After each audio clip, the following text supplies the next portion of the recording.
Hello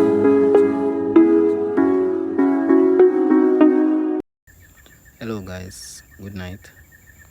This is Chris speaking, and here I'm trading on volatility 50 index, where I'm basically learning to trade, right? So I want to take you guys on a journey with me with my trading journey, right, in getting better at trading.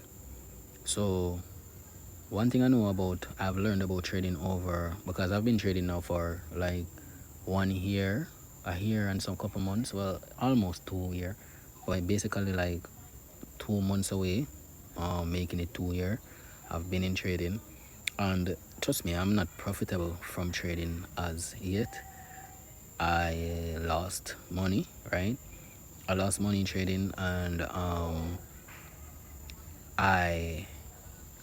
I'm not profitable because I've lost money in trading, right? And I did not make back the amount that I lost. But what I know about trading is that I've made money as well, right? But I've not made in back as much as I've lost, right? But what I know about trading is that trading is not a gamble, right? You just have to have the knowledge and the skill to like trade, right? And you have to like trading, like make it become your passion, like have a liking for the trading, right? So yeah, so let me get straight into it, right? So all right, here we have V50, right? Yeah, the V50. Why is that jumping back and forth? So yeah, the V50, right?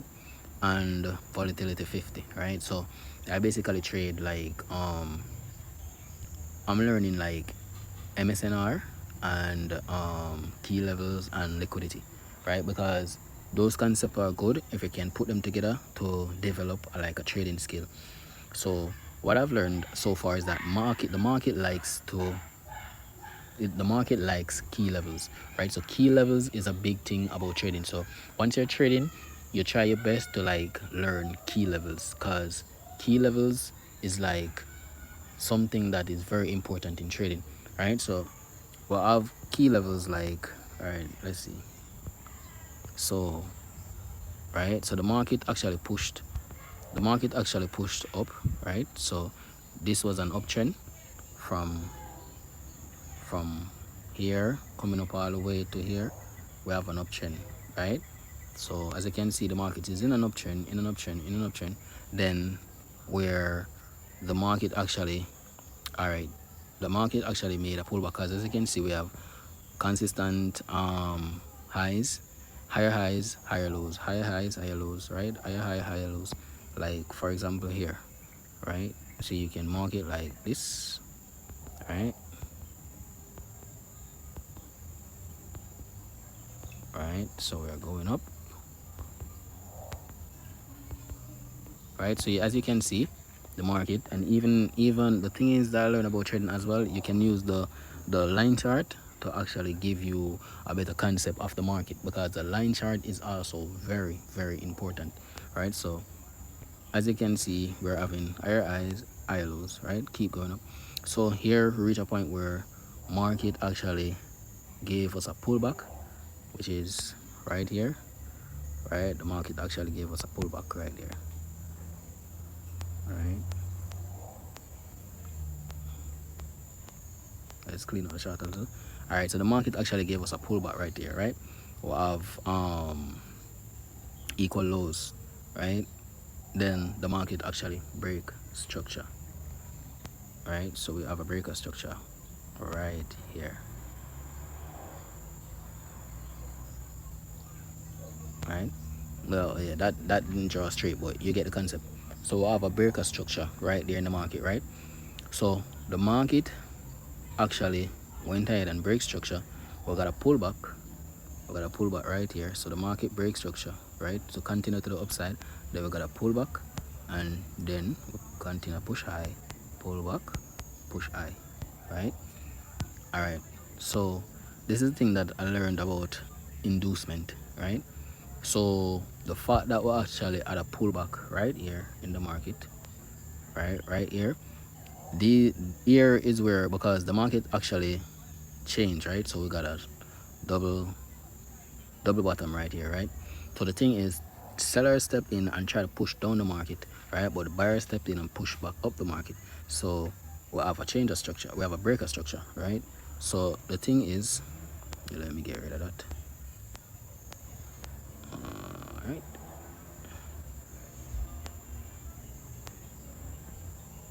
Yeah. So right here, so sellers pushed in, right, and pushed up the market. So where buyers pushed in and pushed up the market, right? You can call that inducement, because here is where liquidity is in the market, right here, right here, because right here is where buyers came in and pushed. This is where we got a big push, right, in the market, which is the big push in the market, which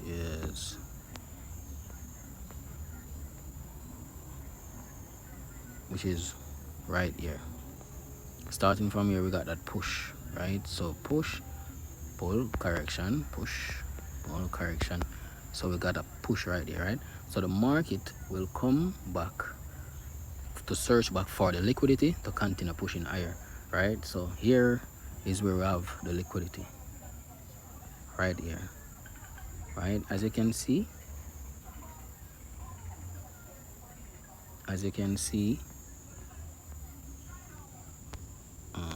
right?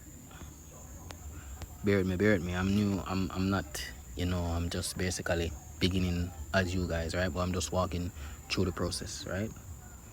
So right here is where we have liquidity, as I marked before, right? Which is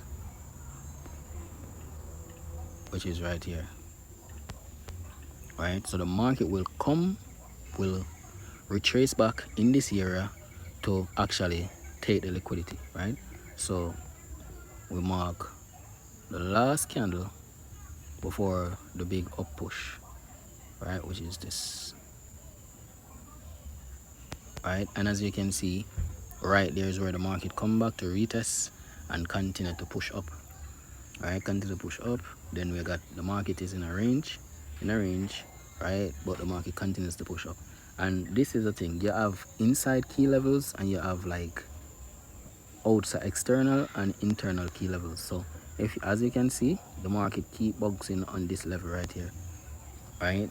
The market keep bouncing on this level right here in the range, right, where the market actually made pushes to so we're in a range right here, right? So when the market actually pushed up, the market came back, test this level, push, test this level, push, test this level, push, right? But the market actually pushed higher to sweep the liquidity that's in this level, because in a range market you have sellers pushing down, right? You have sellers pushing down, right, and buyers pushing up.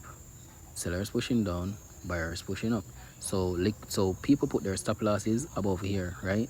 So this is where the market actually pushed up and took out the sellers right here, right? Then the market pushed down, right? So if persons enter the market from anywhere around here, the market will do a correction and take them out as well.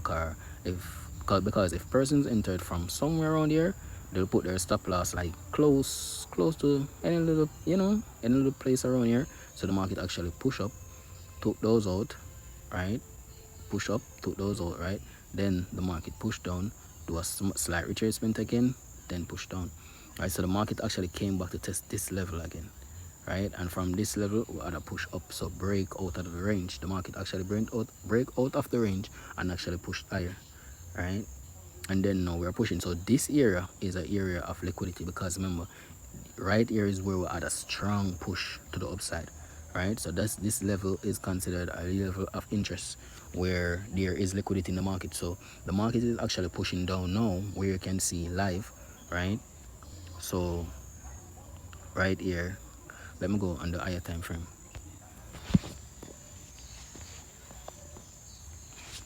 So right here, right now, let's go back on the 1 hour. All right, so here in the market is where we have liquidity, right? So let's see,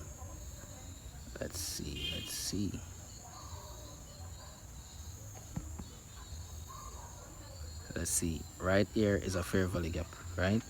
And this is the area in the market, where area of interest, where the market actually made a strong push to the upside, right?